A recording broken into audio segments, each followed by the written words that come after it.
Hello students. अब हम बात करेंगे रेजोनेंस के बारे में कि रेजोनेंस क्या होता है। कुछ कंपाउंड ऐसे होते हैं ऑर्गेनिक केमिस्ट्री में जिसकी सभी ऑल प्रॉपर्टीज़ को किसी एक स्ट्रक्चर से एक्सप्लेन नहीं कर सकते। इसके लिए उसकी कई सारी स्ट्रक्चर्स बनानी पड़ती जिससे उसकी कई सारी प्रॉपर्टी को हम एक्सप्लेन कर सकते हैं। इन स्ट्रक्चर्स को जो हमने बनाई थी उन्हें बोलते हैं हाइपोथेटिकल स्ट्रक्चर्स। हाइपोथेटिकल स्ट्रक्चर्स में इलेक्ट्रॉन्स की अरेंजमेंट डिफरेंट होती है, लेकिन एटम्स की जो पोजीशन होती है वो सेम रहती है। उससे इन स्ट्रक्चर्स को हम बोलते हैं रेजोनेंस स्ट्रक्चर्स, यानी रेजोनेंस स्ट्रक्चर्स बोल सकते हैं, कैनोनिकल स्ट्रक्चर्स बोल सकते हैं और कंट्रीब्यूटिंग स्ट्रक्चर्स भी बोल सकते हैं। और जो रेजोनेंस स्ट्रक्चर्स होती हैं वो इमेजिनरी होती हैं। एक्चुअल स्ट्रक्चर जो होती है मॉलिक्यूल की वो इन सभी का एक हाइब्रिड होती है, उसे बोलते हैं हाइब्रिड रेजोनेंस स्ट्रक्चर। ठीक है, हाइब्रिड रेजोनेंस स्ट्रक्चर।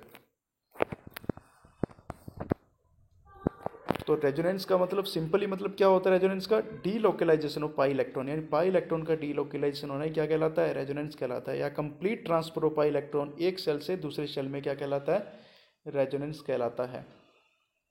तो सबसे पहले आपको ध्यान होना चाहिए कि रेजोनेंस होता कहाँ कहाँ है। तो उसके लिए कुछ कंडीशन दी गई है कि रेजोनेंस कहाँ कहाँ होता है, क्योंकि रेजोनेंस परमानेंट इफेक्ट होता है, अपने आप होता है कंपाउंड के अंदर। अब कहाँ कहाँ होगा ये आपको पता होना चाहिए।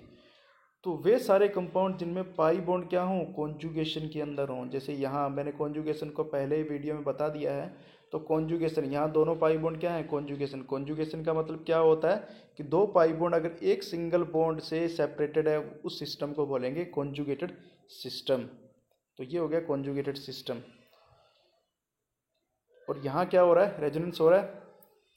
ठीक है, जैसे रेजोनेंस तीरों को हमेशा एक साइड में ही देखना, ये दिखाया गया है ऐसे। जैसे एक इधर भी शिफ्ट हो सकता है, ये पाइवट इस टाइप से भी रेजोनेंस कर सकता है। हम इस टाइप से देखते हैं, ये हमारा ए टाइप है, ये हमारा बी टाइप है।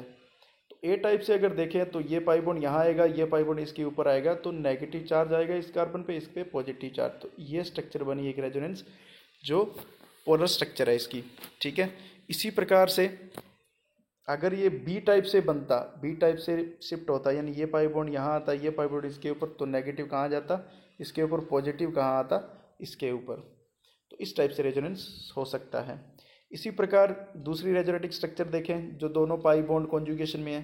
यहाँ ये दोनों पाई बॉन्ड कॉन्जुगेशन में, सिस्टम कॉन्जुगेशन में, तो ये पाई बॉन्ड यहाँ शिफ्ट होता है, ये पाई बॉन्ड यहाँ शिफ्ट हो जाएगा। तो इस प्रकार से रेजोनेटिक स्ट्रक्चर बनेगी।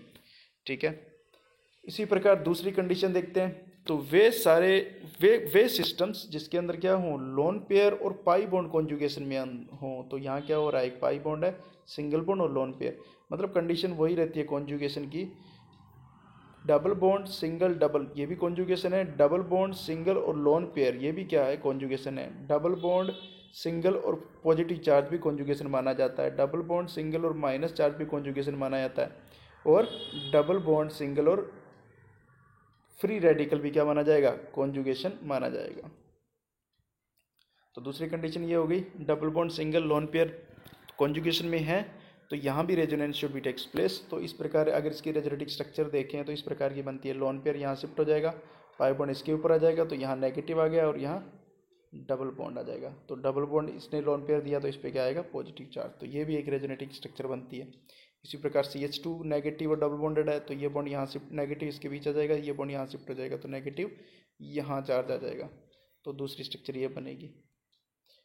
तीसरी कंडीशन की अगर बात करें तो डबल बॉन्ड के साथ पॉजिटिव चार्ज, यहाँ क्या है, पॉजिटिव चार्ज। पॉजिटिव चार्ज इसके कॉन्जुगेशन में है, तो ये पाई बॉन्ड यहाँ आएगा, तो पॉजिटिव चार्ज कहाँ शिफ्ट हो गया, यहाँ। तो इस प्रकार रेजोनेटिक स्ट्रक्चर बनेगी। तो तीन कंडीशन आपको पता होना चाहिए, डबल बॉन्ड कॉन्जुगेशन में हो, double bond loan pair conjugation में हो, double bond positive charge conjugation में हो, तो वहाँ आसानी से रेजोनेंस हो जाएगा। चौथी कंडीशन आती है जिसमें डबल बॉन्ड फ्री रेडिकल, ये फ्री रेडिकल दिया, फ्री रेडिकल अगर कॉन्जुगेशन में है तो वहाँ भी रेजोनेंस हो जाएगा। तो एक बात ध्यान रखना, फ्री रेडिकल का जो कॉन्जुगेशन होगा वो 3 तीरों से होगा, वन साइडेड तीर होंगी। ठीक है, इस प्रकार से कॉन्जुगेशन चलेगा, इस प्रकार से रेजोनेंस होगा इसमें।